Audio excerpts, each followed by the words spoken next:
Well, Hilaria Baldwin just let loose a beautiful dance to the song What is Love? But at the end of it, she was probably saying, Where is the love? Metaphorically, because no one was voting for her. It's a really sad day here at Turtle Time, and Amy has more about the feeling inside the room when Hilaria blew it big time with the audience. Amy? The crowd was shocked to see Andy Richter be safe before Hilaria.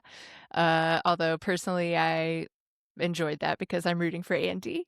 Really? That's so sweet. What did, if I can put you on the spot a little bit, what did Andy Richter do when any kind of, what kind of dance was it? I don't remember, but Oh, he sorry. said he said that he's really enjoying himself and he would love to spend more time. I'm also hoping that Conan will come visit him in the audience. I don't think he will, but I think that would be very sweet, and I think he should. Oh, I think you should too. Oh my God, Conan, you need to do it for Andy Richter. That was your right-hand guy for a really long time. Sort of, Yeah. what are those called? Talk show host assistants? Sidekick. Sidekick. Yeah, that's great. Oh my God, I think that people, when they get on Dancing with the Stars, it actually kind of opens their minds, and they say like, this is one of the most formative things, of my life. Like I remember Mauricio said that, Ariana Madix said that, Yeah. and then. Did I already say Mauricio? Remember, he was kind of like, there was his life pre Dancing with the Stars and post Dancing with the Stars. So I like that Yeah. they all enjoy it. Yeah, I think you have to be so vulnerable and work so hard that it's sort of an exercise in just trying new things and pushing yourself. So everyone always ends up taking it much more seriously than they anticipated. Yeah. Can you remind me, because I wasn't watching Dancing with the Stars when Lisa Vanderpump took Oh, yeah. she didn't take the stage, but she was getting ready. But did she not compete once, or did she compete once and then have her pass out? I think she Nightmare. did. I think she was there for a little while, but that was a long time ago. Okay, yeah, I was just wondering because I was thinking of all of the people that had formative experiences, and I wonder if Lisa would consider hers formative or consider it like, oh my God, I wish I wouldn't have done that. Yeah. Because That was kind of like flop energy that she left. Yeah. I agree with you, but anyway, well, I'm glad that you're still keeping your eyes peeled on this Hilaria Baldwin sort of run on Dancing with the Stars. It sounds like you told me off mic, and I do you mind if I repeat it? That was off the record. Yeah, well, I'll just say, okay, I won't say any names, but you said that the judges are sort of reacting positively, like scores of 7 and above, but it's really that she's not getting a lot of love. I think people are still really bogged down with the fact that she had that sort of accent scandal. You know what I mean? And there's just not a lot of goodwill towards Hilaria. A lot of people either didn't see the Baldwins yet, or they're yet to see it. Yeah, like who are her fans? Well, yeah, I mean, there's one huge one, sitting right across from you. But well, did you vote? No, because you can vote up to 10 times. And what does it have to be the night of? Yeah. Oh, okay. If you, I'm not going to put this on you, but if someone reminds me to vote for Hilaria at the right time, to text for 10 votes, it'll be like, whoa, Hilaria just got 10 huge votes, and then everyone will know. The fucked up thing is that the voting closes before it airs on the West Coast. Oh, really? Oh, so I can't even. So it's like you have to blind vote, I guess. Voting on these shows is so like stupid. Get it together. It's just so dumb. Like, yeah. You can do it 10 times. Like, what the hell does that mean? They didn't eliminate anyone the first week, but then they double eliminated the second week. So the second week score was a combination of your first and second score. They have no fucking clue what they're doing over there. Oh my God. Dancing with the Stars is a mess. Well, Andy Richter, Hilaria, I'm rooting for you both the most out of everyone that I've heard that is on there. So I'm sending all my goodwill to you both for the next round. And before anyone bullies me in our reviews, I only watched it once it was announced that Jimmy Kimmel was returning. So. Oh, what's that? Oh, what's that? You mean you mean, what does that mean?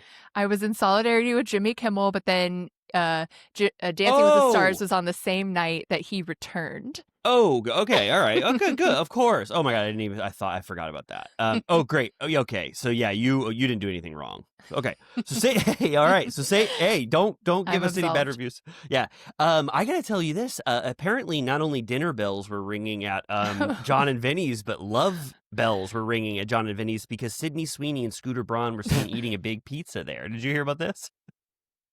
I literally can't think of two people that I give a shit less about. Like, Yeah. worst combination I could imagine. Right. Yeah, I don't know. I don't have too much more info on this. Apparently, they just got a huge pepperoni pizza, but we don't know yet if this was love or if it was just maybe a meeting or something. But you had a lot more news, I think, that you wanted to share, right? Was there anything on your kind of Um, radar? I did see that Carl was on some podcast probably promoting Soft Bar, and he said, I'm sure it was for the show, but that Lindsay Hubbard has in fact visited at this point. And they were like, was she blown away? And he was like, she was cool. Like, it was nice. And he didn't have that much to say. And I'm sure we'll see it. I doubt she would ever have done that off camera, but, I want to watch Still, that episode. yeah, she could have made a big stink. I mean, like if you like, she could have been like, no, even though the cast is going, how wonderful would it be if I stood my ground and said I will not participate in this because I'm still hurt. But Lindsay, even with the show, decided that she wanted to do it and support him. So I think that's really sweet. It reminds me of that beautiful Lindsay moment where she talked to Carl about him grieving and stuff, where Right. she kind of let what's that? Ticked the arrow out of her quiver and said, Carl, I still appreciate you and think about you.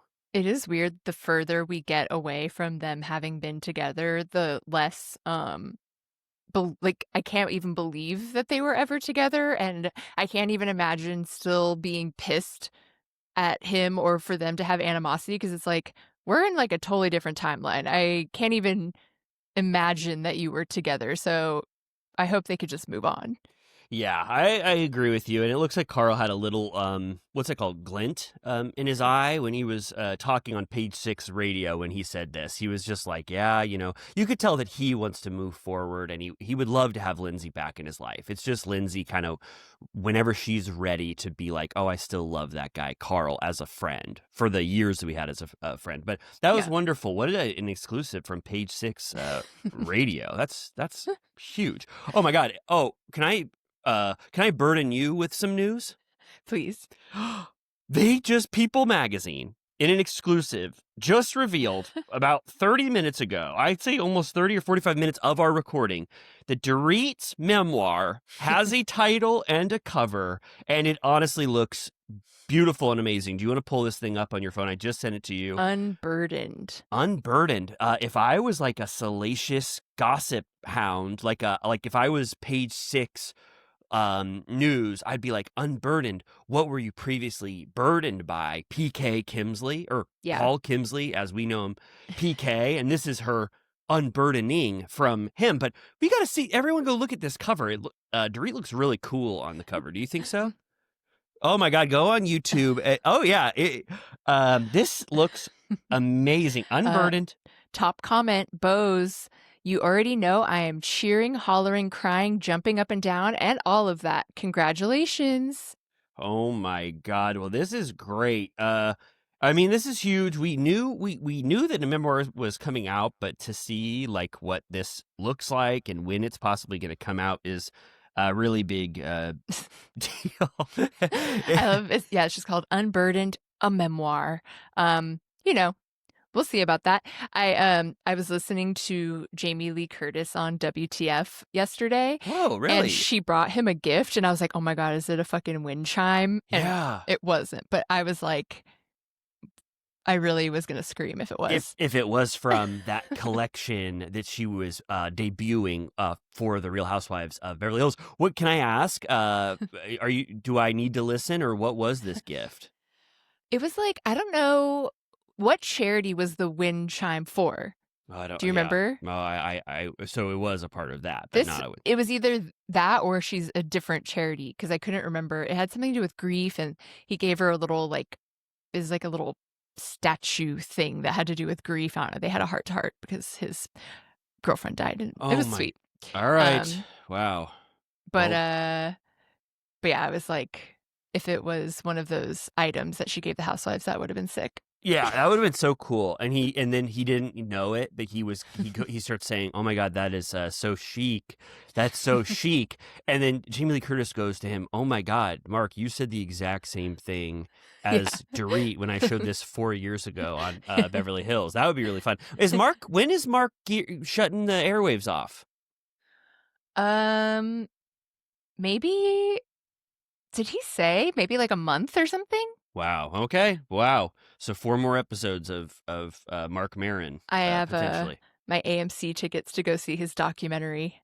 Oh my God. What is that called? Number one fan. Yeah, what is that called? I think it's called like Are We Okay? Oh my God. In reference to his beefs, I guess. Oh right. Oh right, of course. That's what he says to Are we good? Are we good? Right. That's what he used to say at the end of every episode when he'd be like, "Jim Gaffigan, I'm so sorry I called you a no-talent piece of shit. I talked to you for an hour. Are we good now?" And Jim Gaffigan would be like, "Oh yeah, we're fine. Thank you, Mark, for having me on."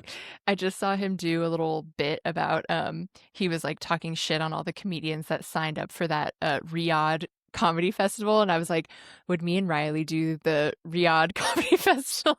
Be like, cut to the ad plays right now, and it's like, join Amy and Riley live at the Riyadh Festival with Mike Birbiglia. On the Saudi Arabia stage. With who's going? I just saw a Riyadh. I just saw someone say, "Hey, catch me out here." Who else is going? What's his name? Pete Davidson. Oh. Louis C.K. Oh, okay. I think like Whitney Cummings. Bill Burr is doing it, which I was like, I thought better of you, brother. Aziz. Oh my God! And I'm like, holy shit. You're barely back on board. You need to relax. Holy shit! Wow. Some people turned it down. Aziz said yes. I want to go there immediately. And Mark is saying, he's laying the hammer down, saying, "I'm not going to Riyadh." Well, Mark was also like, I wasn't invited, so it's easy for me to. You know. Well, let's just let's just say as of now there are no plans for Turtle Time to host a panel at the Riyadh Comedy Festival. They're like, we'll fly you out Emirates. We'll give you, I don't know, $250,000. I think it would be a challenge. Yeah. Well, yeah. I mean, let's play it by ear. But as of now, no, we are not going. We get arrested for saying inappropriate shit once we get hired. Oh my God. It would be like, yeah, for some reason we're like really crass and saying horrible shit. really, really, bad stuff that they have to yank us off stage. Okay. So you said, okay, to close the chapter in Mark Maron, he's ramping down. And then can I open up one last chapter of the Book of News? Yes. I found out by going to usweekly.com that Stassi Schroeder on her podcast just decided to make the final stand against Meghan Markle's reign of terror.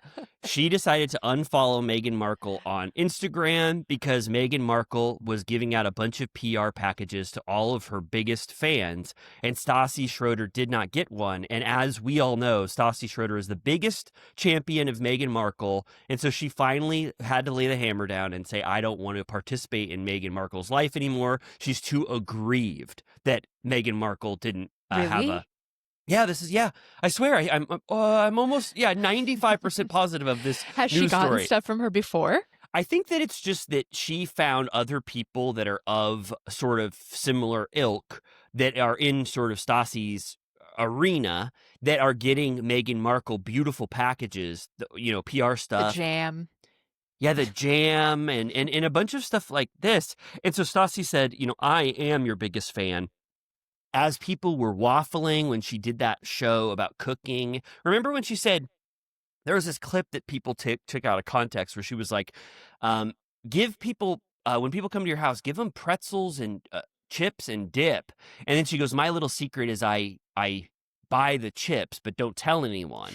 And there was this horrible outrage of people were like, well, that's not practical. Some people want to, I guess, make the chips. And so Stassi rode through all of these travails for Meghan Markle, and now she finally was like, I'm done because, Meghan Markle hasn't given me love back. And so, she kind of proves like, that she's just like us, when you get aggrieved, you'll take retribution out by unfollowing people. Okay, well, Stassi, if you don't send us the Vanderpump Villa care package, then I'm gonna follow you and unfollow you. Yeah, that's true. But yeah, you could say the same for us. Maybe the distance between Stassi and Meghan Markle is the equivalent of Stassi and Turtle Time. Yeah. And she doesn't acknowledge that we're some of her biggest fans of all time, and she doesn't give us absolutely dog shit, not even a wink or anything. So we could be aggrieved potentially. It sets a bad precedent.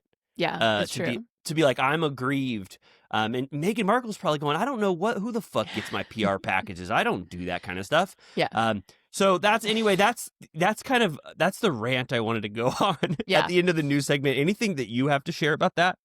I saw her, I don't know when this was from. I can never tell when clips are from, but she was on Not Skinny But Not Fat. Mm-hmm.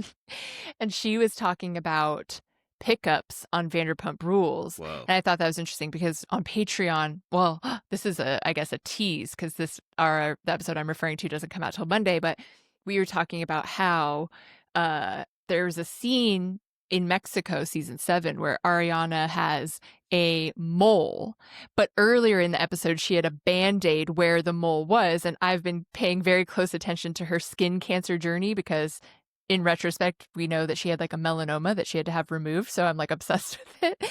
And I was like, holy shit, they did a pickup of her packing for the trip. And she has the Band-Aid from the biopsy before the trip, which has the mole. And I was like, so I was like, oh, we were just talking about pickups. And Stassi was like, I'm not going to tell you because I don't want to ruin the magic. She was like, all these years later, she was like, I always know when I watch it, like, oh, that was a pickup, whatever.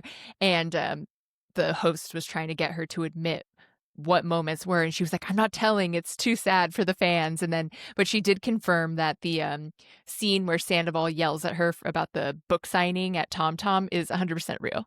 Really? Because the host was like, wait, what about that? And she was like, no, that was real. Oh my God. Holy shit. Wow. So yeah, we were kind of having a sad moment as we were thinking about all of these reshoots and imagining Tom and Ariana like after a trip, pretending like they're packing their hat and their knife for this Mexico trip. It was like, oh my God, it really does. It's I don't know. It makes you just think about everything and sort of be suspect. But hopefully, I like that Stassi didn't want to ruin the magic, despite not skinny, not fat, asking over and over, for her to dispel. I'd rather not know. Yeah.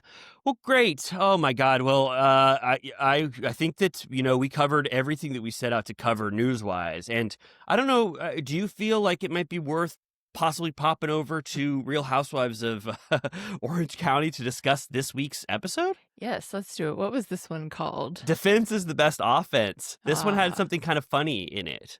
Wordplay. Well, that title and I did like the framing of this sort of tactical defense squad. What is this? An environment in which you can learn tactical self-defense skills. It kind of made me want it. Did you have any did you have any joy or did you have any did it make you kind of want to at all participate in that kind of thing? Yeah. I'd like to know like some like top 3 tips for if Me someone too. comes behind you or whatever. Me too. We got one major one. Well, not to laugh, but we cover your head and go back side to side. Remember when they're trying to I was get like, you? how often when you're getting like robbed or mugged or whatever is a man just coming at you punching one fist at a time, like punch, punch, punch, punch? Gina was sort of fatalistic. She was like, I'm dying if someone comes up to me. So they didn't really, they didn't I don't think they learned a lot from this session. But little does the assailant know that my dad gave me a Hootie keychain that lets off a riotous scream when I unleash it. Yeah, oh my God, they would never know. And all of a sudden, your Hootie like, blaster. You said it goes Hootie. It doesn't say Hootie, right? It just screams. No, it's like. It should say Hootie because then everybody would know that's a Hootie blaster. Hootie-hoo. Yeah. If it said Hootie Hoo, then we would all be triggered to know that a Hootie Hoo is going off. Don't you think? Yeah. Do you ever get that pig Merlin on TikTok or Instagram? I do not. Not even a whiff. Merlin has all these little buttons, so he can communicate. Like it'll be like feed me, bitch, or like I want fruit, or like no. And there's one that goes child abuse. Why? Because you can be like, they'll be like, you can't have any more snacks, Merlin, and he'll be like, Oh, child oh. abuse, I child I abuse. thought it was set up by someone who wanted him to let anyone know if child abuse was happening in the house or not. He's a But monitor. it's about him. But This is our child abuse, like a CPS pig. I imagine the feed me bitch button gets hit a lot. Don't you think? Yeah. It'll be like, fruit, please. Yeah. Fruit, please. And I'm That's like, awesome. they're just ruled by this pig. That is so cool. It's like, can you turn his monitor off? He's doing feed me. He just has his snout on the feed me bitch button. That's so cool that you could teach animals to do that. It makes you wonder, like, I'm untapped from Archie, my dog's deepest commands. I could give him 6 things and he could be telling me, I want to go on a walk really bad. Yeah. Feed me now. Feed me now. I don't know what else child he'd say. abuse. Hopefully not that one. I'll great. send it to you after. Yeah, that sounds great. The pig Merlin. Okay, so this starts out. It's perfectly structured in which we're only talking about defense for the entire time, but we have a big revelation that Gretchen and Tamra that Tamra needs to know, which is within this world when they're all gathered together at the tactical defense room. Yeah. So they're kind of, you know what? They kind of show us, give us a little forewarning that a fight is about to explode because Tamra's going to learn that Gretchen talked about that secret recording of her pop song and that she might have made love to someone while she was recording it. And so then we know that Tamra is about to scream and get really pissed. But then they do a classic 48 hours earlier. Everything was fine. I was a little confused at first because I was like, okay, we're in the first scene. And then all of a sudden it was a montage and it said 48 hours earlier. And I was like, oh, okay. I think that someone last minute note, they had it starting with Shannon with Archie, and someone just said, hey, sorry, it was too climactic last week. You need to put like you go with the 48 hours earlier thing, just so we know something huge is coming. Yeah. And then, it checks in with everybody at home in some capacity. And the first thing we see is Jen and Ryan. They're talking. They haven't planned shit for their wedding, we find out. Like, they're like, do we want flowers? Do we want it to be daytime? Should we have food? Yeah, they don't know shit. They really don't know anything. Flowers, dress, music. Should there be food? And Ryan goes, I don't care at all. And then Jen says something which I thought was cool. She says, I had such a traditional by the book sort of Jesse McBee style wedding. And I don't want to do any of that shit. I want to say vows, get on a boat, and start drinking Malibu rum with my best friends. Yeah. I said, that's cool for a second wedding. You know what I mean? It's like now you already had the one that that was, It doesn't sound that hard to plan, frankly, but you know. And then she's like, actually, I really loved that house in Temecula. Like, what if we just did it there? And he's like, okay. I was like, the house you just filmed at? Like, what are you talking about? I didn't know either. I guess Tamra said, hey, this house looks pretty great for a wedding. And Jen said, wow, yeah, I don't want to give Tamra too much credit, but it really does. Yes. There was a little bit of confusion because Jen was like, she said it was going to happen in June. And then she was like, wait, no, I was doing that for my son, but I don't care about my son anymore. So now and it was too hard. So now I'm doing it in September. It sounds like she kind of flubbed of when she was going to be able to get this done and have it appear on camera. And now she's given up on trying to keep it a part of the season. Right. Did you see the clip of her son getting a tattoo in the coming up next week? And he's like, ugh. Yeah, of course. I was really scared. I go, oh my God, what the hell is going on? What is that? Is that boy's name Dawson? Yeah. Yeah. It was like Dawson. He was flopping around like a fish. I don't get what happened. I think he's worried. I think he was shaving his head for the military, the Navy, and I think he had a panic attack. If I was getting guessing. a tat. Oh, he was. Oh, I'm sorry. Oh my God, I'm sorry. I thought they said we're going to give you your Marine haircut now. Did they say that? Shit, this is why I got to watch those next week on with a fine-tooth comb. I thought it was, hey, I'm going to give you your army cut now, hold still. And then he started to have, this is horrible if it's true, but I thought he was like, oh my God, I'm worried. Yeah, his feet you couldn't really tell because there were people standing around him, but his feet were just like going back and forth. I hope it was just obviously heightened where he was like, that tattoo hurts really bad, my legs are shaking. But because I hope I hope they're just over exaggerating to make it seem like we got to tune in because, I don't doubt that. I don't think it was, hopefully that's serious. Just, a little worry. Okay. What do we say about this? Tamra and Eddie in the backyard cleaning up poop? Yes. Yeah, he said that dog shits more than any dog he's ever had. Um, I have to say, I've said it before, but Eddie is really just a drain on my senses whenever he's on camera. They're talking about, they tease that Sophia wants to go to the Music Institute in Hollywood, just like Max Todd, which we have a scene there later. That was the same school, right? Yeah. I Lisa knew. took him on a tour on Vanderpump I or totally, Beverly yeah. Hills Housewives. I think on Beverly Hills. I knew I had seen that what's it called? That entrance before. I knew I had seen that same room. I immediately got a flash of Max drumming his ass off in that one room. What's that called? Studio room. Yeah, it's right there on Sunset Boulevard. And then they sit down and she takes this opportunity to talk shit about Shannon. She goes, she is fucking miserable. Like, I brought up that her dad has a drinking problem. She went insane. And she's like, I didn't think it was that big of a secret. And I love this. She's like, also, I'm trying to move forward with Gretchen. And Eddie's like, you're talking to Gretchen? He goes, Gretchen is evil. He's like, Shannon is wacky, but she's harmless. Yeah, he thinks Gretchen is evil. I thought that was kind of shocking to come out of Eddie's mouth because, he's with Tamra as her husband. And, some argue that, she might be one of the most sort of representations of evil ever captured on, reality television. But he says, no, I see things from the other side of this divide. I think Gretchen is evil. He associates her with the cardinal sin of calling him gay.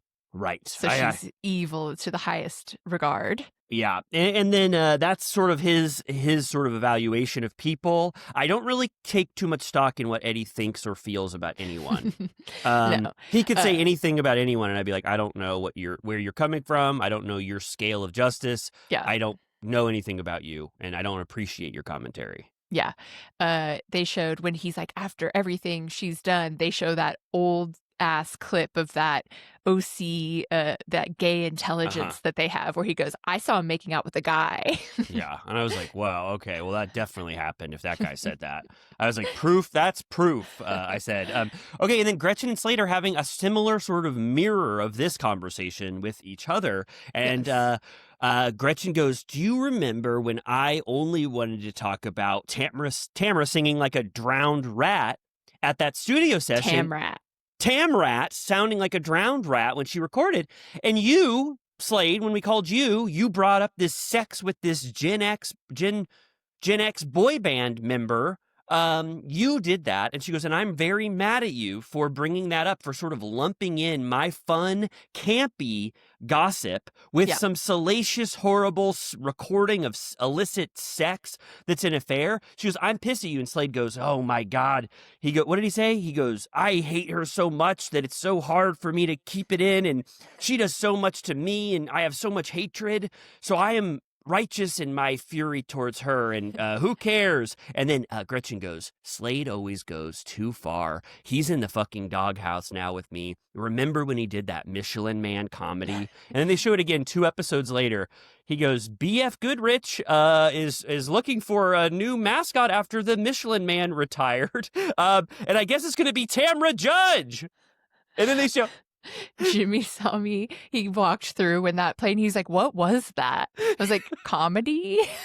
Yeah, it was comedy. And then you see Heather and Terry sitting stone-faced, not even a little smile appeared on their mouths. Yeah, they didn't like it all. And Slade doesn't apologize. He goes, the evil that she has wrought upon me, this is nothing that I've shoveled back on her. But Gretchen says that she is mad. And then now the audience gets to be like, do I think Gretchen is in on it with Slade? Is she teeing him up behind the scenes? And I have to say no. I know Slade's awful heart, and I know Gretchen's misguided. Wow, she really does it for you. She's just, okay. All right. Well, we'll see. Let's evaluate after I talk to you for the rest of this episode. But I don't put it past Slade that he has that awful inkling in his body to always do shit like that. And I think Gretchen had decent drunken intentions. Not decent, but just wanted a playful, fun barb to throw at Tamra. And then it got desecrated by Slade. He's like, I had no intention of causing conflict. I'm like, that's your MO, bitch. Yeah, Slade Smiley. And then what else happens in this scene? I think we're done there. And then we go to what I was just mentioning, Tamra and Sophia at the Music Institute. She wants to do music production. They show that she's always been into music. They show her playing like a little ukulele or something, singing for YouTube when she's 6. And apparently her artist name is Ugly Angel. Holy shit. The guy goes, oh my God. They're being led around on a tour by this guy named Paul. And he goes, holy shit. He goes, that's provocative. And I love that. It's got an edge to it. I liked this scene. I always say this. I hope I give Tamra enough credit. Her with Sophia always gives me a new little peek of Tamra and her personality. And they have such a great dynamic. I can see her love for her daughter. I can see Tamra through Sophia's eyes. And I thought this was just a sweet, nice bonding moment. And I like Sophia's musical journey. I'm interested in it. I liked it when Max Todd ran around that room. I know. They should do a meeting of the minds. And speak of the devil, she said, her daughter said that she likes Crystal Castle and she likes trip hop, like Massive Attack. And then it sounded like she said LVP. And Tamra goes, Lisa Vanderpump? And she's like, no, Mom. And I was like, that's what I heard too. Me too. I heard LVP too. And I should have, this is the work I should do that I never do. I wanted to look up who's this local artist named LVP because that's kind of fun. But it was interesting to me that LVP's name was uttered in the hallowed grounds of the Music Institute when she had toured just 10 years before. Like she had to be brought up. Yeah. I mean, I don't know how well that education went for Max. He does still work at TomTom, but Oh, but he is drumming. He drums his ass off. Sophia's music is good, I think. And then they show her this. They show Sophia this concert arena, and they go, "You could be playing here every single night of your life if you wanted." I was like, that would be so cool if you're a musician. You like have 20 of your friends be like, "I'm playing at the Music Institute. Come over here." I'm playing at pirate.com. It kind of did. Did you think it looked like Pirate a little bit? It reminded me of Pirate, but and then they were trying to figure out if she should just drive up from Orange County or move to LA. And she's like, I'm gonna drive. And I'm like, that's gonna suck. Yeah, she doesn't want to live in LA, I guess, or doesn't want to move out. Yeah, possibly. It sounded like by her confessional, she maybe had changed her mind and her hair had changed, so maybe everything is different now.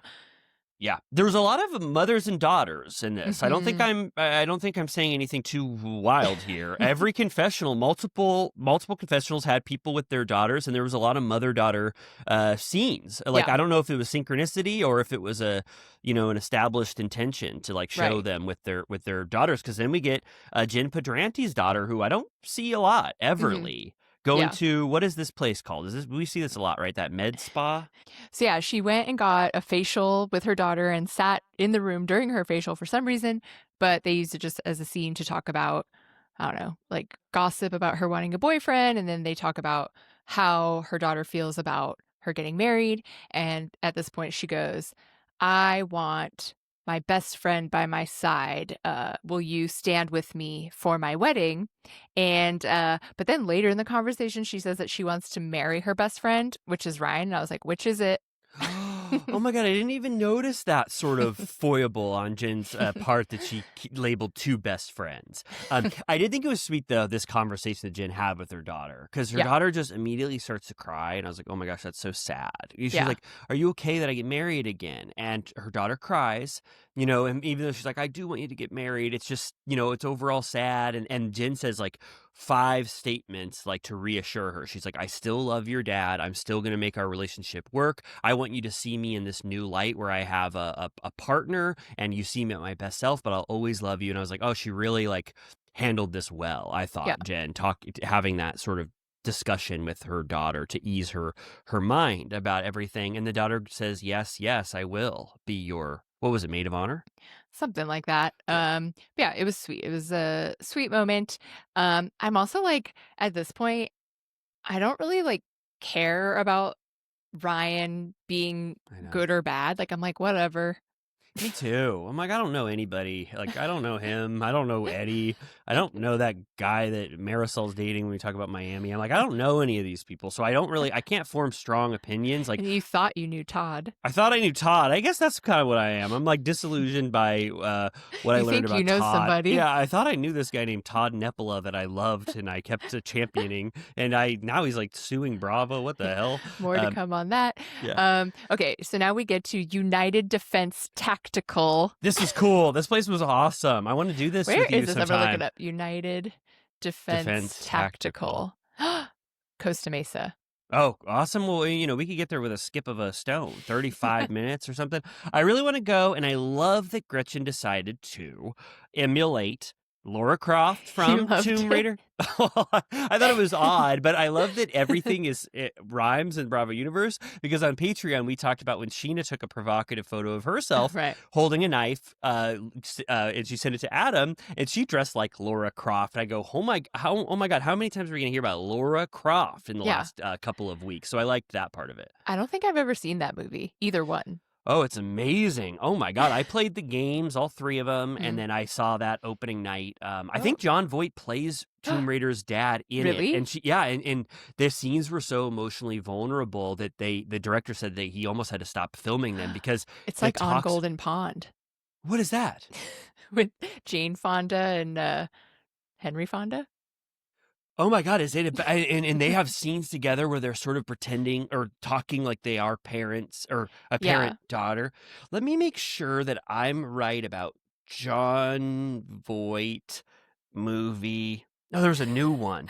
Yeah, with Alicia Vikander. Where'd she go? Right. Oh, yep. I'm right. I'm right. Angelina Jolie plays Laura Croft, and then John Voight plays Lord Richard Croft, her dad. And when he says, "What a bunk use of that power." What do you mean? For having a father-daughter stupid movie. When he goes, "I love you, Lara," and you can almost feel that it's like a dad talking to their actual daughter. It made a lot of people in the theaters weep. And then Daniel Craig is also in it. Oh, he is. Yeah, Daniel Craig. I think it was probably an early villain role. Maybe he turns. Good to know. Yeah. So wait, what? Oh, Laura Croft. So Gretchen is dressed like her. She doesn't even know what she's called. She's like Laura Croft. I don't know. She goes, I started looking like her, Laura Croft, but then once I started to do little stuff towards it, I decided to go all out and have this big hairstyle, which Laura Croft has this. Did you? The braid. Do you want me to show it? Sure. Yeah, look. Go on YouTube around, I don't know when this will be in the broadcast, but see that? Yeah, it's really, really attractive. I have a question. Yeah. Has Angelina Jolie ever been in a good movie? That's a wonderful question. A great game to play with some different movie stars. I think the only one, when I've done this game the last time, I think that some people like her in that movie where she's has the missing kid, and she's the actually Changeling. Yeah, is that bad? Probably bad. Is that Clint Eastwood? Yeah, that's Clint Eastwood. But she's good in that movie where Elizabeth Moss has an unfortunate Girl Interrupted. Yeah, she's that might good be the only one. That's the only good movie, but then she kind of went in like an Oscar action for her. Yeah, Girl Interrupted. Yeah, she was good in that. I think she won an Oscar for that. But then she started doing, pardon my French, pure garbage with Wanted and Mr. and Mrs. Smith, The Tourist. The Good Shepherd, up for debate if people think that's good or not. Yeah, she started doing pure shit after Girl Interrupted. Had sort of a rough career, but I remember when the Gone in 60 Seconds trailer came out in 2000. I was 15, and I go, holy shit, I have to see a movie that's like this. Whatever's going on in this like film. This. I need to revisit Hackers. Oh, yeah. And I've also never seen Pushing Tin, which I think is where she met Billy Bob. Oh, right. That's one of those movie titles. It's so unfortunate. It's like, I'll never watch a movie called Pushing 10. Yeah, this is a great game that Amy just introduced. Has Angelina Jolie ever been in a good movie ever in her life? They for future Cinematrix, it counts for she's in Exit Through the Gift Shop because remember her and Brad famously bought all those Banksies when he did that LA Oh my God. show. Dr. Brainwash really pulled a number on Hollywood in that movie because they really like this garbage that You Mr. want to know Brainwash is making. something embarrassing? I went to that Banksy art show it was in the Arts District downtown in 2006 or 7, Mm-hmm. and I had like I don't know if it was a disposable camera or what, but in my effects of like all of the photos I have from my entire life, I have like 100 that I took of the art that Wow, I then got Banksy's. printed. That's really cool. I mean, you didn't know But like, would what the become fuck do I need that shit for? You were just thinking about art. You were embracing art, and you thought maybe these A little are rare girl treasures. hugging a bomb. It would be so crazy. Yeah, a little girl hugging a bomb and saying, "Please don't," or McDonald's, but like the president. yeah. And it was kind of funny because Mr. Brainwash's shit was garbage, and Banksy was like, "Ha ha! Look at all this garbage that you bought." And it's like, Banksy, your shit looks exactly like Mr. Brainwash. It's just as dumb. Dismal Land. Oh my God. Dismal Land instead of what we know as Disneyland because he thinks it's dismal over there. You know what would be a crazy plot is if Banksy was like, I murdered someone. And then he's like, but you never knew who I was. But we found out in some interview that he said, I attended every art show, but no one knew who I was. And then you have the only photos that you can hold on to him. Yeah, you get to peek through all your photos and you get to see who's the common person that might be Banksy in all those photos to solve this murder mystery. I just remembered, I think there was a live elephant there that was like I'm painted, sure there was. which I don't like that. Yeah, it was painted like Pink. red. Oh, pink. Yeah, right. Yeah. It's like. Have you seen an elephant like this? Makes you think. Yeah, it does make you think. So then Gretchen goes, "All right, I'm dressed like Laura Croft." And then I think everybody starts to come, and I think someone calls her like Timu Laura Croft. Yeah, and Emily's really mean to Gretchen. Gretchers. Emily is sometimes she's a kiss down for sure. I love Emily, but she has Gretchen in her sights and she's like just going for it. It's like, you don't like Tamra. You never liked her. You have a truce with Tamra, but Tamra would throw you to the wolves at any time in your life. Emily is like, it's like she's like learned how to behave in front of Tamra so she doesn't endure Tamra's wrath. But then now she's like, ooh, yes, I've got someone now that I can really throw up as a sacrifice to Tamra to fresh meat. And so she's treating her like that. She's like, this outfit sucks. She's like, Jesus Christ, bitch, what are you wearing? Like, you suck. She goes, you made your hairdresser do your Laura Croft hair like that? This sucks. And then this is awesome. This was the most fun thing to me was when all of a sudden, who shows up first? I couldn't believe this. It was awesome. This is the stuff I like. Tamra and Gina. This was fun. This one guy goes, hey! He goes, hey there, I'm in the trash. He goes, what the hell is that going on in that car? Anybody got some space? Explain what's going on. Gina and Tamra arrive in their car. There's going to be a prank carjacking. Right, but they don't know reference. This. They don't, but we do. Well, sorry. So Turtle Time listeners, there's a prank afoot by the Tactical Defense Squad. They get one of their guys who looks sort of threatening. He's wearing a shirt and he's wearing tank top, and he's going, hey! He's going, does anybody have any spare change? You look like you got a lot of money in there. And he goes, get the hell out of the car. And Tamra scuttles behind Gina. She's a total flight. Total flight. She basically goes over Gina and starts pushing Gina more towards this guy who she thinks is threatening. He goes, you look like, what did he say? He goes, are you lying about the change? Because you guys look so great. And then Gina, and then finally he goes, "Just kidding. You're at the tactical Welcome to defense." tactical. Yeah, welcome to tactical. And Gina and Tamra got the most scared out of anyone. Gina goes, "You are a very scary gentleman." That is like kind of a dangerous prank to pull. Like I think Tamra so could be too. packing. Totally. I could have thought that Tamra, could have We're in possibly. Orange County after all. Yeah, and he goes, that was just the first day of training. You passed. And then Gina was like, wow, I didn't know Tamra would behave like that. Shove me in this guy's face that was trying to kill me or steal from me. Yeah. And then they go in to meet because Gretchen's kind of like Ashton Kutcher. Yeah. In Punk'd, and she's showing Heather and Emily this footage so they can all watch it in real time and comment on it. Did you love Punk'd? No. No. Not really. I'm not. I think I've told. I don't really like prank humor at all. It makes me sad. Yeah, I don't like it. And I heard. Did I already tell you this, or you told me this? They had to edit out so much shit of those episodes because either people knew immediately and they just said, "Can you fake your way through this?" Like Justin Bieber. Justin Bieber's like, "I know this is a prank, you idiot," and they were like, "Come on, please, just fake like you think you're being pranked." And also, there was so much fucked up shit that the people said. Yeah, like you can't air this. They're like absolutely not. So they had to cut out huge swaths of what Zach Braff. You thought you saw Zach Braff pissed? No, they cut out about an hour of him probably screaming at the top of the song, saying the most offensive shit you've ever heard in your life, allegedly. So one of my earworms is I don't remember what they did to him, but they pranked Elijah Wood, and he really thought he was in big trouble. Like I don't know if he thought he was going to get arrested or something. He thought he was fucked, and he goes, "I'm a good man."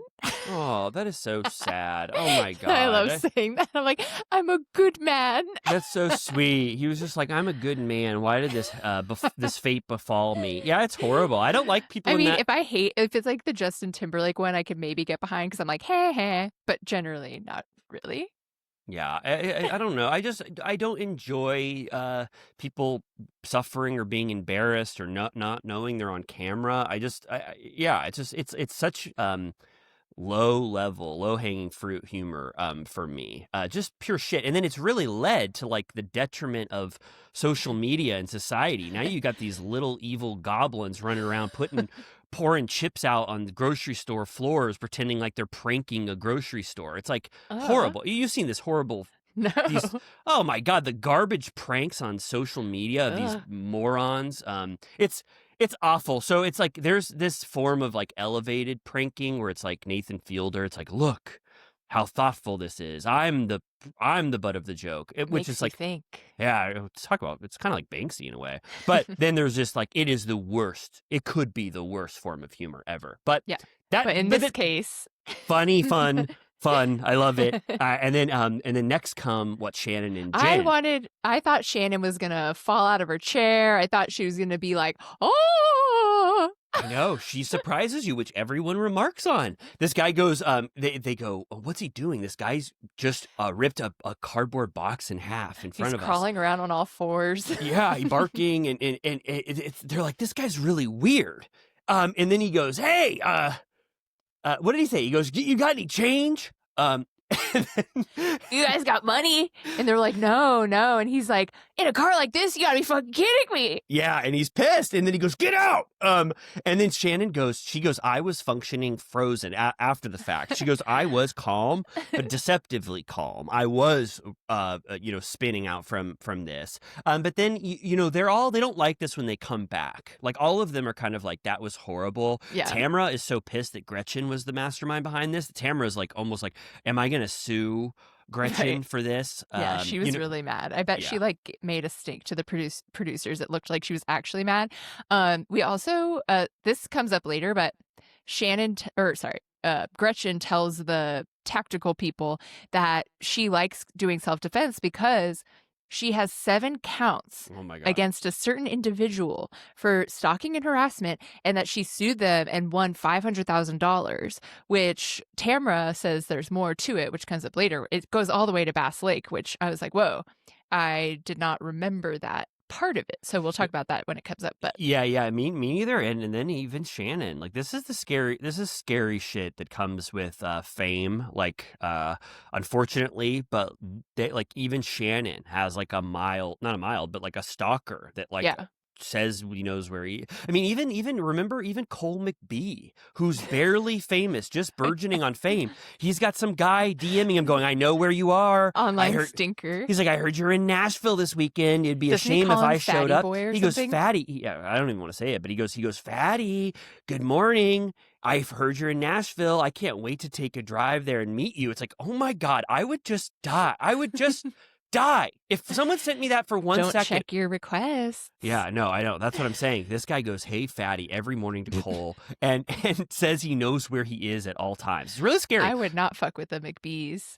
No, I know. But Shannon is just Shannon and Gretchen, whatever you think of it, like just them acknowledging that they have these stalkers. It's much more prevalent than you would ever imagine, this sort of phenomenon. Scary stuff.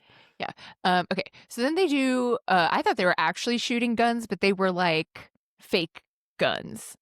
Yes. Yes. It was no, I thought they were also going to be having live ammunition, but no, it was kind of like this is a recreation of what you could do with like target practice. Right. This is when they sort of split up, right? Right after this is when they're saying like Temecula went like this, LA went like this, so then Emily can spill about the Gretchen thing. Kind of a really inorganic split. All of a sudden it was like, can you go You're in this the room? same place, right? And you go in this room and you relay the information, Emily, to Tamra about this pop song. And Emily really sings like a canary. Mm-hmm. She's just like, I don't give a fuck that Gretchen told me, that this might have been, given out by Slade and that no one wants any piece of this. I'm going to tell Tamra immediately what happened that night when Gretchen was drunk. I have to say, Tamra's immediate response, I was like, she's on her heels. Oh, totally. Oh, it happened for sure. Allegedly, I don't know about the sex and cheating, but this pop song,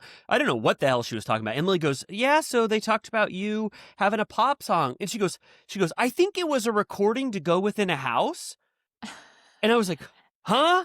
She was saying it was so casual that like it was a recording studio in a house, so it like wasn't even that professional, and like we were just hanging out and drinking, and I was like, there's this like musician that lived in my neighborhood, and I was just like, sure, why not, I'll try it. And she goes, it was after my divorce and when I was with Eddie, and I was like, no one even said any of that shit yet, like why are you like tripping? Yeah, and they admitted it was a boy band. So this is now kind of like we can really narrow it down. Someone that Heather didn't know, but that Emily loves, and they're considered a boy band, and it might be a lesser known figure within a boy band, like not the heavy hitters, but you could imagine one of those boy bands, one of the members that you might not know as well, being like, "I want to have sex with Tamra," like like right here, right now, as she records, but then Emily keeps going and she goes, "And apparently after you put down the mic, sex started to happen between you,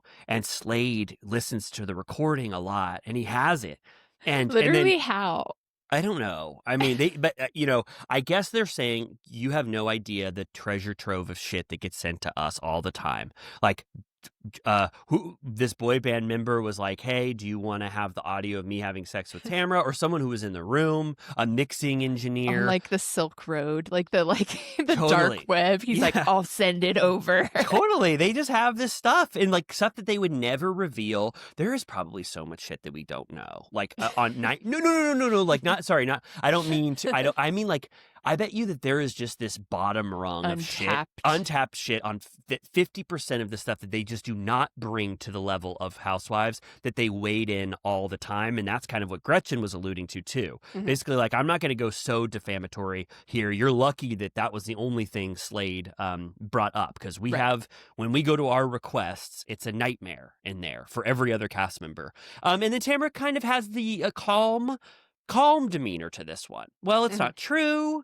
I don't even know who she's talking about. This is no sweat off my back, or I'm like a duck with water on my back. And she goes, she's obsessed with me. And this is the kind of shit she does. Really turning Emily around on Gretchen. You can watch Tamra sort of calculate how she's going to deal with this bombshell that was dropped in her lap and how she's going to use it against Gretchen, which she ultimately does later in the episode. Yeah, they show at one point that Gretchen said that when she was dealing with a stalker and they summoned the texts for discovery or whatever, that he had communications with Tamra. But then Tamra says that the quote stalker is just Gretchen's ex that she got caught with and then didn't want to admit it, so she sued him. Yeah, and I think that guy sued first because she was spreading scandalous. Scandalous. Oh my God, scandalous That's a new info. word. Yes, it's like both, right? Slandalous. Slandalous. We should token that. Yeah, that sounds good. Slandalous. She was spreading scandalous and salacious info about this person to try to create a guise that she wasn't cheating on wonderful Jeff as he was passing. And so then in Bass Lake. So when she said, "Oh no, I don't even know this guy. That's a stalker. I barely kissed him." And then he was like, "What are you doing calling me a stalker? We made love during this time." And then she sued him back. And that's Tamra saying like this whole stalker shit is a fake story. And you could imagine that if Eddie knows that and he's like, Gretchen got trapped in a lie, and then her best friend that she also casually had sex with, she said that he was a stalker and started suing him. That's a really bad thing. If that's true, if I find out that's true too, and like that is very bad. You know, that's a horrible thing to do to someone because you got caught cheating. I hope that's not true. Yeah, Tamra runs with it throughout this, the end of this. They stop for lunch. Clearly Mendocino Farms recognize it from a mile away. Did they have lunch? I saw that guy, the guy that was playing the bully in the parking lot. I think he went out to go get a bunch of Mendocino Farms for them, right? Yeah, I was like, I see that curried couscous. And then they cut to Jen and she goes, "This corn is good." And someone goes, "You mean the couscous?" And I was like, "Yeah, bitch, that's the curried couscous. Get it together." Oh, right. So you sort of said, "Oh, Jen, you didn't know what you're talking about," because she thought it was corn. Wrong. They don't do corn and couscous taste alike? No, but it's like big grains of couscous, so I could see how visually she'd be confused. Totally. And if the curry was sort of the overpowering flavor, you could imagine it being curried corn. Yeah, and you wouldn't know the difference at all. So I don't blame Jen for that. So wait, when they're all so they already did their firing stuff. Tamra shot the shit out of it. She got 27 seconds. She blew them all out of the water. Then they sit down, and then Gretchen takes sort of a nervous sip of Fireball. And I was just like, she took a nervous slug. I was like, Fireball. I was like, after no one else was training? Even drinking. That's like, you just pulled it out of your knife holder for Laura Croft outfit. Out of your ass. You pull off a little slug of Fireball. And it was like, it was totally from nerves. And this is why Tamra gets the orange. Yeah. Every single season. I don't care where it comes from, what I think of her character. This is why Tamra is iconic to certain people and why you have to consider her iconic no matter what. She goes, "Are you slugging that Fireball like you slugged Fireball the night that you revealed something horrible about me?" It happens within 5 seconds of them sitting down. Yeah, she goes, "I hear Fireball makes you talk shit. What's your problem, bitch?" Yeah, yep. And then Gretchen is cowed, to say the least. She is nervous. She knows that Emily ran her mouth instantly. She's like, yeah, she's slugging more, and she's like, she's like, "I didn't mean to say stuff like that." Heather throws one for Gretchen, gives her a nice bit of support by saying Slade is the one that brought up the recorded sex stuff. Just so you know, Gretchen was kind of talking about more of the song and stuff. So she gets a little win there, but that's not enough to win over Tamra. She kind of lost me here. She goes, she's like, "They were the ones that were like, call Slade. And I'm like, what do you think fucking Slade is going to say? Like, as if he ever has anything good to say. And Tamra's like, "He was just ready to be on speed dial, wasn't he?" And I was like, yes. Yeah, he was, and Tamara's so good at painting this in the worst light possible. You know, she knows all of the ingredients to make this look very bad. For Gretchen, and she says she's been doing this. She now she's like assassinating her character on a bigger level. She's like, she's done this for 12 years. You don't know the true Gretchen. This is her to a T. Don't let the Laura Croft outfit fool you. Like, this is really, really everything about Gretchen. So she's working the room. Yeah. To pit them all against Gretchen at this point. Yeah. And Gretchen is like, you don't want to know the things that I know that I've never said. And Tamara's like, what do you know about me, bitch? Yeah. What do you know about me, bitch? And then she goes, Gretchen says, you don't want me to talk because it will get really ugly for you. And a producer goes, what ugly things do you know about Tamra? And she goes, next question, please. And it's like, okay. I mean, she doesn't even, you don't either say it or don't say it. I mean, you threatened to say some horrible shit about Tamra, and now you're not going to say it because it's potentially defamatory. Yeah. Who knows? But Tamra says she tries to destroy lives. Yeah. It gets real dirty here. So Gretchen goes, you're the one that gets sued for your lies. In my lawsuit that you tried to support, I won. And then Tamra goes, you mean that guy that you were fucking? There's pics of you making out. And remember, censor. Mm-hmm. Yeah, go remember forward. the vibrator up your vagina that was all over the internet? And I was like, I don't remember that. I have like the faintest flutter in the back recesses of my mind, something, but I don't remember that. Yeah, I don't remember either, and I won't be looking it up. Yeah. But then Tamra does sort of a guttural scream through hell and up to heaven. She does a very, very just huge fuck off right to Gretchen, puts two big middle fingers in her face, and Gretchen holds them back away from her face so that they can't get any closer. Yeah. Very, very powerful fuck off. I've never really seen anything like it. It was off. Yeah, and then, but then I'm like, Tamra, I don't really know. I guess she thinks that she can't control herself for what's going to come next, because then Tamra kind of does what she always does. She runs away as quick as possible and goes, I'm done. That's horrible. She's been doing this for 12 years and I can't take it. I'm like, I don't know. You were sort of winning in the room. I mean, and then you screamed in her face. I guess maybe she's trying to control herself, but I just don't know why Tamra runs all the time. I know. She's a flight. Total flight. And then in the preview for next week, there's a tearful conversation between Tamra, Heather, and Emily, I think. And she's like, I'm hearing that you guys say you don't trust me. And Heather's like, you're just like always quitting and like leaving. So maybe they'll talk about why she's always leaving. Yeah. But I'm excited for that. This was a good episode. We got to give it to him, right? It was fun. I was really laughing during the hijacking or whatever. I was laughing, and the Gretchen and Tamra stuff is getting a lot better. It's getting deeper and dealing with their entire rivalry over 12 years. And really, I mean, Gretchen, even though she's having trouble regaining her footing on this show, she's so much a part of the drama of this season than Alexis Bellino, when she kind of flopped like a fish for 15 episodes. So I see a future for Gretchen for sure, at least to deal with the fallout from this season. And and I don't know. I don't know where I stand on Gretchen's morality or as a person. You could argue that she is manipulating things and wanting Slade to say shit behind the scenes, but also you could be like, and then Tamra does say, for the audience member, she's like, oh, she always plays this victim shit, holier than thou, like she doesn't know what's going on. So that's kind of like for me to use in my analysis of her, to be like, oh my God, is Gretchen playing that card? Yeah. So yeah, great. I liked this episode. I thought it was fun as hell. Yeah, enjoyed it. Now we will cruise to the East Coast to Miami. Frosty Friendships. It's a Christmas episode. Oh my God, yes. Christmas in Miami. Have we ever seen this type of thing? Christmas in Miami. I can't confirm or deny if there has been Christmas on Miami before, but not that I recall. Me neither. And even if there was, it doesn't matter, because this was unique and fun.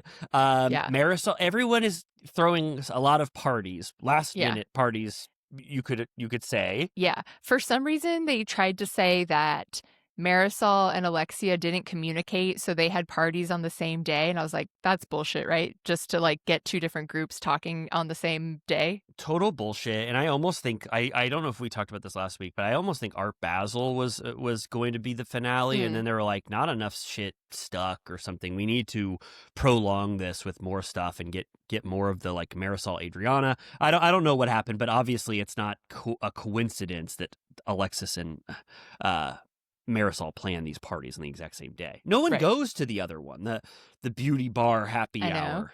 I know. Yeah, basically, I mean, nothing really happens at either one. I'll just say that at Marisol's backyard party, Jill Zarin is there. I know, and they don't really honor Jill at all. She goes, "Hi, my name is Jill," and then they cut it basically before she can even say Zarin. Yeah, they don't give her 1 second. What did you like anything about Marisol's party? It was kind of odd. It was weird. It felt, I mean, it was so sponsored. And then they gave Gertie the greedy cut where she's like, give me all this shit. I want all the freebies. She goes, take off the crowns on that jewelry ASAP. I got a lot of booths to go to. And I was like, is there an hour timer where you have to grab like the Toys R Us toy run where you got to grab as much as you can? And then Lars was like, that was greedy Gertie. But I needed more information. She had an hour to hit every... I was like, you could have cut this, but then the episode would have been 10 minutes. And then, yeah, beauty bar. The most important thing is that Peter's there. And he's saying that he found out about the Todd divorce from, do you say page 6? He said page 6. He uses the same website that we use for a lot of news. Yeah, and he's basically like, I don't really care what you do, but it's not fair to Frankie for you to get back with him. And the producers ask her, he's apologized to you, but has he apologized to the boys? And she says, no. Oh my God, Todd! Another ding in this wonderful man's character that I now no longer consider a wonderful man. Yeah. At one point, Gertie does really hype up Adriana too at the other party. She's like, Julia, they're both getting support on both sides for their feud to like ignite and go even deeper with each other. Gertie's like, you have been the best friend to Julia. My God, stellar friendship, A+. I mean, oh my God, Julia sucks. How she didn't back you up. And then Julia kind of has the counter to that with all of her friends against Adriana later. I know. I'm like, I guess that's been brewing for a while now and needs to come to a head. But I feel like that. And then there's also like, they're still running with the Kiki age cake thing. And I'm like, we really can move on from that. I don't care if you resolve that ever again. And Kiki's like, I don't get why she's bringing that up because I literally never called her racist. So it's, a non-issue that they're just trying to make happen. Julia also at the beauty bar introduces that she's going to have this event that is to meld opera and foster care, not as a fundraiser, but to foster future collaborations between those two entities. Yeah. Yeah, without saying anything is wrong with this basic premise, it's definitely, I think, one of the weirdest decisions to combine two interests of Julia's into a party so that she has another excuse for singing opera in front of people and also talking about one of her other storylines, which is fostering those boys. Why not a fundraiser? That would be way better. I think that they had 6 days to say, we're going to pick up filming in 2 weeks, so plan a bunch of parties. And Julia said, well, this is the perfect combination of my two storylines. It made no sense to me. I mean, it's as noble a cause as you can ever get, but I was just like, what the hell? And also, I really think it was so lame of Julia. I mean, I hate to say it, but it was so lame of her to bring back her most iconic scene of opera and do it again as a retread. And it was like, so much less powerful than when she did it originally because it came out of nowhere.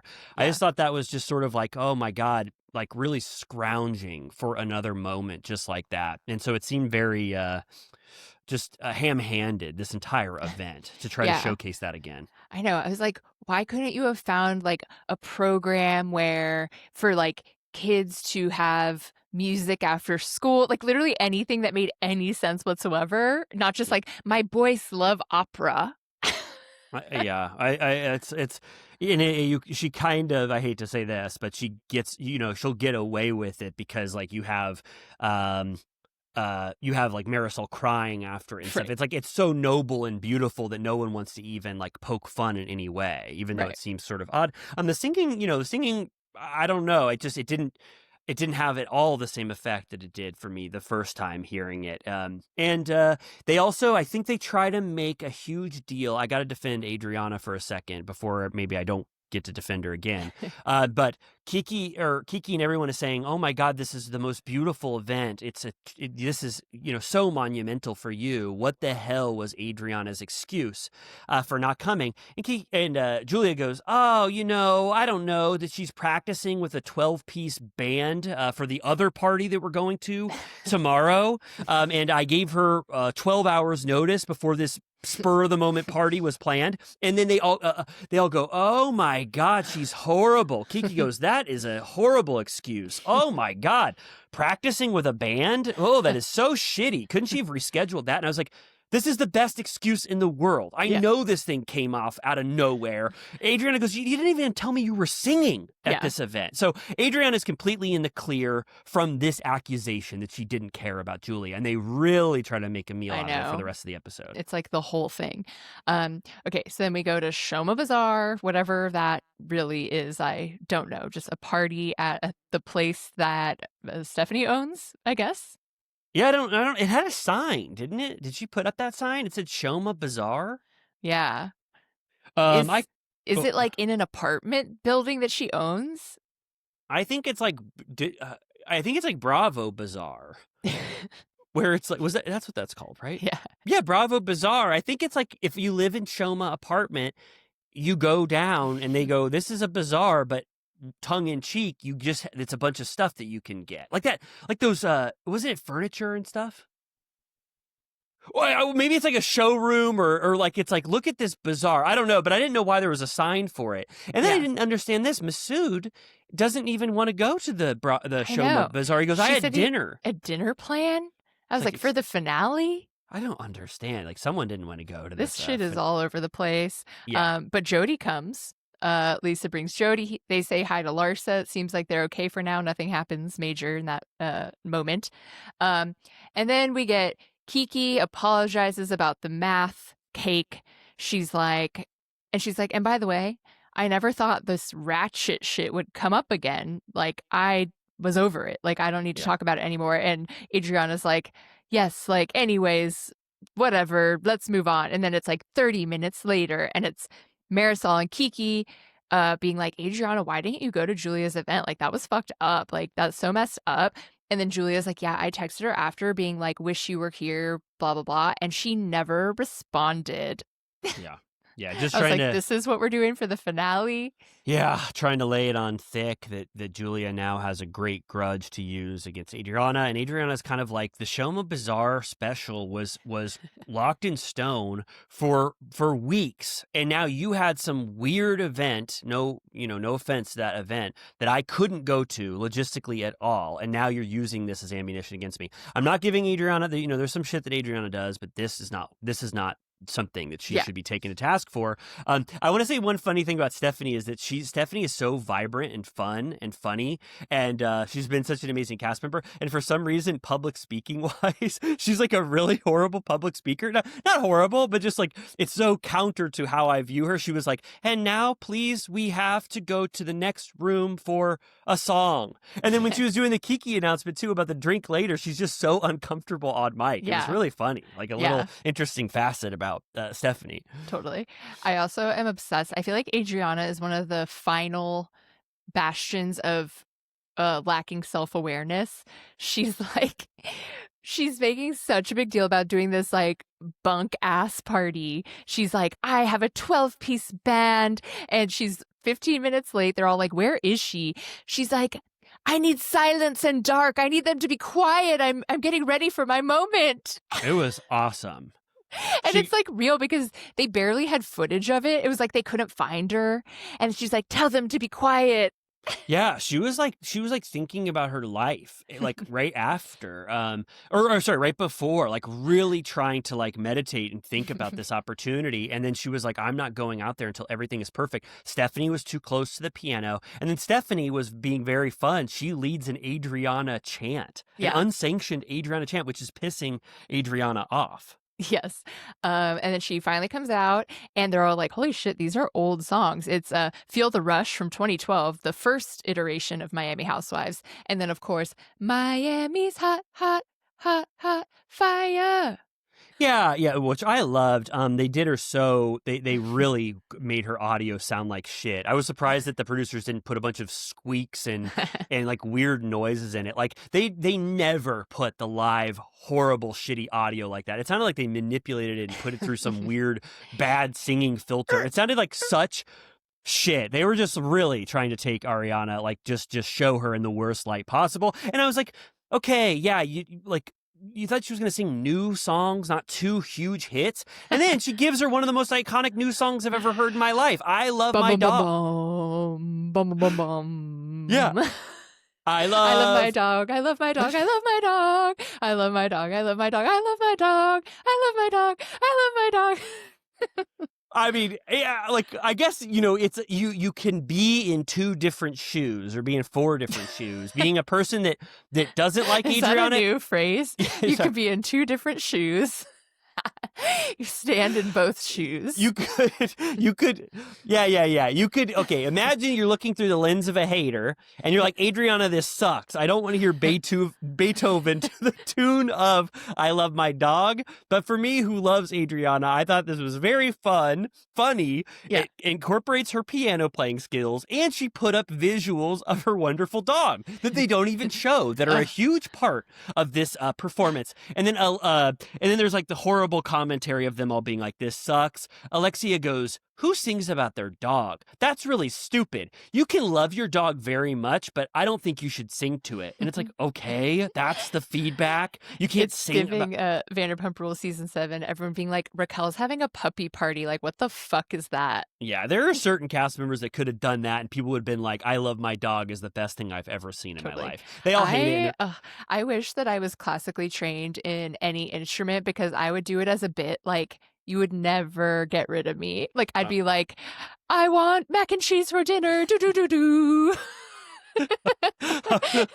Of course. I want the same thing. Is that like, that's like a parlor trick, right? Yeah. When people used to go to have salons. Like, great balls of fire. Oh my God. That would be so fun. It's perfect if you were entertaining groups of people, or some regulars come back. You get a kind of a fun thing to shed a light on. Do, do, do, do, do, do, do.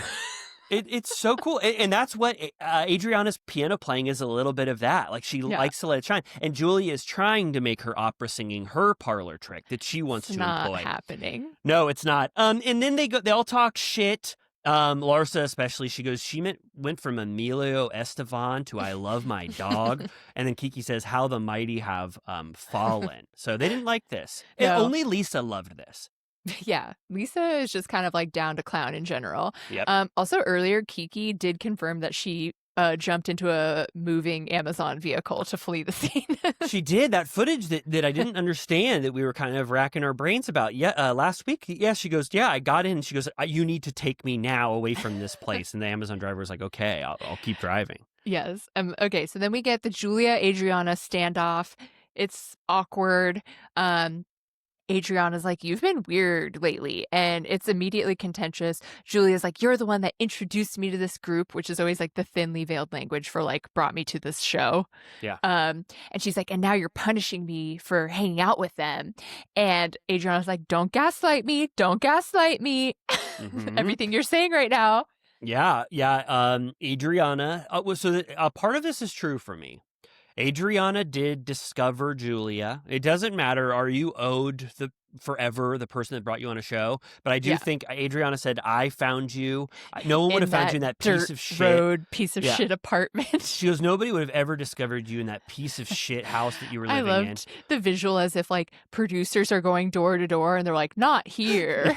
Me too. It's like, I will never know who lives in that piece of shit house. It's like, no Julia. one we would want lives there. Let's go next door. But you know what I got to say in Adriana's defense? I believe, Julia, that Adriana is holding it over her head. Like, I brought you in this group, I can take you out of it. But also, I think that Alexia and Marisol are using Julia as a pawn. Mm-hmm. I think them crying performatively over her Florida Grand Opera song was to show them, like, we need to really show Julia that we're the best ally she's ever had in her life. They I think had Riley saying, "Ay, por favor." they really did. I said that exactly when I was watching this thing. And I think that there is some aspect that is fake about Marisol courting Julia like this away from Adriana. And so I get why Adriana thinks that Julia used her as sort of a ladder to get to the top, and now she's with the center mojito holders. Yeah, like I've said it before. is interesting that they kind of just are dismissive to Adriana and act like she's insane and like not worthy, but then they always come for her. I guess that's just what bullying is, but it also feels like they're threatened a little bit somehow. So. Oh, of course. There is this OG. There's tension among the three OGs that have made this show, and for some reason, the fact that Adriana is demoted to a friend of, they get to bask in that glory. But up until I think this season, I thought Marisol was also deemed a friend of for this entire new era. Yeah, and then maybe now Marisol is full time. But there's some secret undercurrent between those three that we'll never know and get to the bottom of. Their history is probably so wild and toxic that we'll never get to the bottom of it. And I don't doubt also that Adriana can be pretty awful behind the scenes, which I think is an accusation that they're saying about Adriana. I believe it. Yeah. I loved how immediately this went to Adriana saying to Julia, "You don't care about my craft." And then Julia's like, "Are you jealous that I'm singing now?" I was like, nobody's jealous of that, I promise you. Yeah. And she goes, "You're fake and mischievous. The mask is off. I see who you truly are. You're not respecting my lifetime dream." Totally, yeah. And then that's when Adriana, in her confessional, she's like, "I'll probably never be Julia's friend again." So she says Julia has always been a social climber. She's like, who else gets engaged 9 times? You scuttled all of your engagements until you got with a champion tennis player. Engaged 19 times? Oh my God. Oh my God. Has Teresa found out about this? Holy shit. She'd be pissed too. She's still in the mud on toughest test. Oh yeah, and then Julia then says, her what she thinks about Adriana. "I had to be her ally all the time when Adriana was screaming at Gertie and screaming at Marisol about her wrinkly knees, and you don't know what I've had to deal with, so I don't want to deal with it anymore." I actually believe that. Me too, and it's like, yeah, maybe Marisol's faking her love for Julia, but if Adriana, was treating her like shit, like she owed her for years, then yeah, I guess it's like, oh, hey, well, I made my place in this world now, and I choose to be with people who treat me at least a little better than you. Yeah, because Julia used to be like super, she was sort of like going with the flow, like passive, she was kind of like, I'm just on my farm. And now she's trying to assert herself more. We should say, maybe now before I forget, but there is rumors that Gertie, Julia, and Adriana are sort of possibly on the bubble to get fired, and that maybe Marisol, Alexia, Stephanie, and Lisa and Larsa would be brought back with a few more cast members. So there are rumors going around about that. We'll see. I think they could play with it a bit. Okay, and then they honored Kiki's cocktail. It's nice. And then the ratchet shit I never thought would come back to roost. It does. And Marisol has a bombshell, if you want to call it that. She goes, "I'm the one that cooked up the wretched scheme. I handed that to you on a platter and told you can use it, but that means you have to leave me alone." I think she said for 2 years. For 2 years. There was some pact behind the scenes where Marisol said, you blame it on your accent and say you meant wretched, and you have to leave me alone for 2 years. I really did love Marisol bringing this up. It was a great... It makes way... That totally sounds like correct. In a PR move. Yeah. Marisol's PR brain worked really quickly and said, "Say you said wretched." And I love that Adriana actually thought that was a viable move for her to pretend like she said wretched. Yeah, she loved it. And then Marisol goes, "But you were talking shit with Stephanie, I heard, at Shoma. You said that I use my PR skills to my advantage and I manipulate things behind the scenes. So now the gloves are off and I'm telling everyone that you said wretched." And then Kiki, who already said, "I don't want to talk about wretched and ratchet," is kind of like, whoa, that's surprising. Well, now I'm pissed. But yeah, now I'm kind of pissed because you did say ratchet, but again, she had already they had already gotten over this together. So it's Right. kind of just like, I guess maybe now Kiki going into the reunion, she could be like, whoa, what the hell was all that wretched shit? And also, I didn't like that you used your friend to Mhm. escape accountability, with me, and that you Yeah. even thought that I was accusing you of racist. So that's kind of, it opened it up again for sure Right. by Marisol saying that. Yeah. And then Adriana is like, Marisol is wretched. She looks like she's going to a funeral. And then I think they just like are going back and forth for a while. And then Stephanie's like, it's time for gifts. This is the season for loving and caring. Can we just open our free Anastasia Beverly Hills Christmas presents? And everyone's like, yay. Yes. Yeah, they go, yep. And it was great stuff in there. I didn't even see it, but it was like, what was it? Like a bunch of stuff from Makeup. They were all very excited. I mean, it did look like it was I don't know, it could have been like a $300 PR package. I would have been happy to get it personally.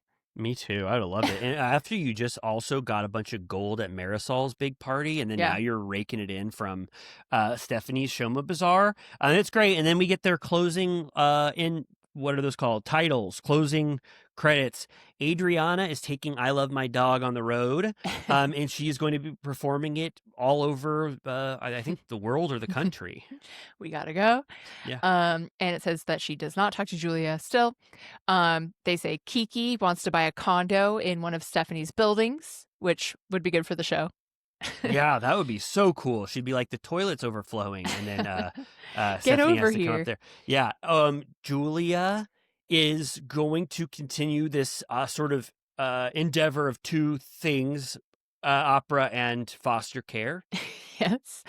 One of her daughters finally met the boys. The other has not. That's ongoing. Oh yeah, we also skipped over when at the party that Kiki was flirting with Martina. I kind of Oh, liked that. That was fun. me too. It was awesome. She goes, what is it about Martina that I love? I think that new shortcut. And then she gives a bunch of kisses, blowing kisses towards Martina. And then Martina catches a couple and she goes, oh my gosh, Kiki always flirts with me. and then Kiki says, I think Martina likes me too. It was kind of fun. It was fun. Larsa's dating a new basketball player and says she's considering freezing her eggs, which is interesting. I loved that. And then you were talking about how Larsa's house looked cool, right? And then we got another peek of it. She's still building, and she goes, "Look at what they did to where my hot tub's going to be. It's going to be huge." Right. Did you like that part? Yeah, they had to blow up her backyard to put a hot tub in. And then we see that Lisa and Jody are developing that app, the divorce app Splitwell. But when they showed the screenshot of what it is, all of the features of it were AI. Yeah, it's an AI counsel, and it gets to be read in Lisa's voice, which is fun. And if you want to ask Jody a question, it's an AI Jody. It's very similar to the what was the Rob and Sheena? They had a thing called the divorce closet or something. The divorce closet. Yeah, I'm looking at Splitwell now. It's completely enhanced by AI, but it still has a little bit of Jody and Lisa's personality. AI chat advocate, AI document advocate, AI meeting advocate, real recommended attorneys. So you're telling me it's like a chat bot where you can be like, I'm getting divorced.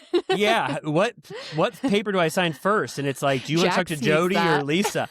Yeah. This is awesome. Could we lift our ban on AI and do Turtle Time app, and you could chat with us, but it's just our AI voices are trapped in that thing? It's like, have you watched RHOM? That'd be great. And then it shows I think if I remember correctly, Lisa kind of from the app, she gives a little wink.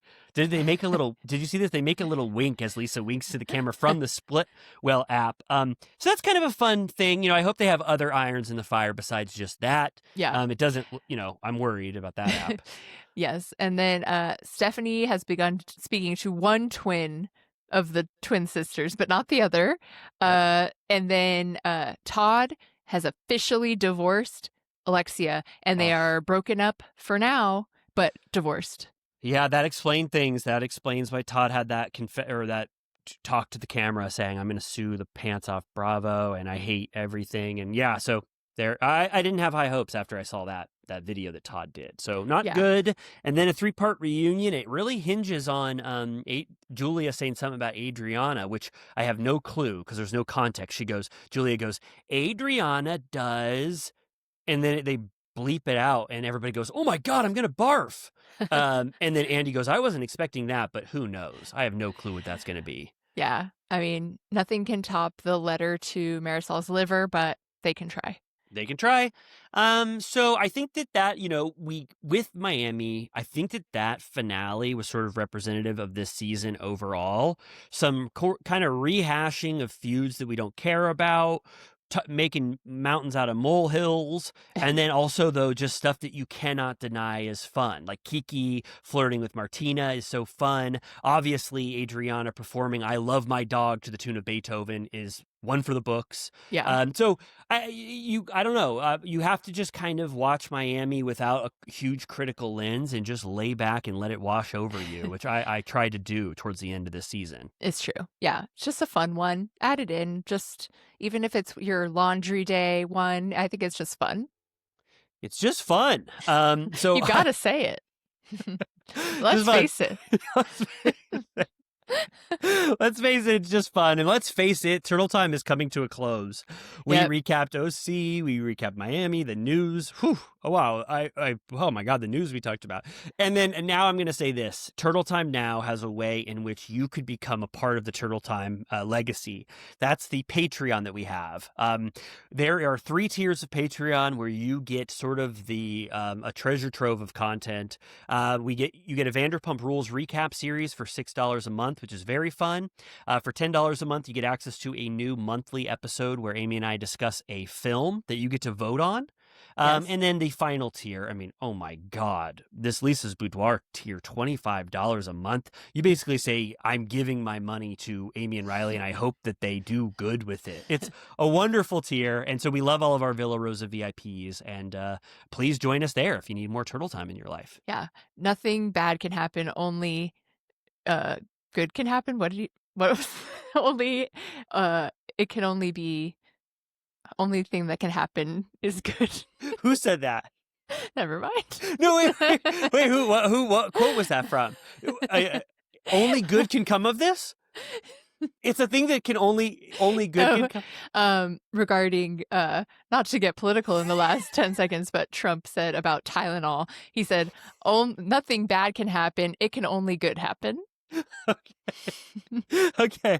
I didn't know that quote. I'm glad. Okay, good. It can only good happen for you to join the Patreon. It can only good. Really no bad at all for any of those tiers. There's no bad there. And then please, if you can't support us financially and get those wonderful benefits, write a review for us. That's the least you can do. Apple Podcasts, Spotify. I saw some new Spotify comments rolled in. They were sweet. YouTube, please just the least you can do is thumbs up a YouTube. Yeah, come on. Our Apple reviews are stagnant at 519. Help us get to number of the beast. Please, please, please. We're doing the 666 challenge. Race in there and get us 120 or 40 more. And then that's it, right? I mean, that's it. You got to say it. There's nothing more. Let's say it all. Yeah, let's say goodbye. This is our Friday episode. So have a wonderful weekend. Patreon members will get a wonderful episode on Monday, and then we'll be back next week with our Wednesday and Friday episodes. We love you all. Bye.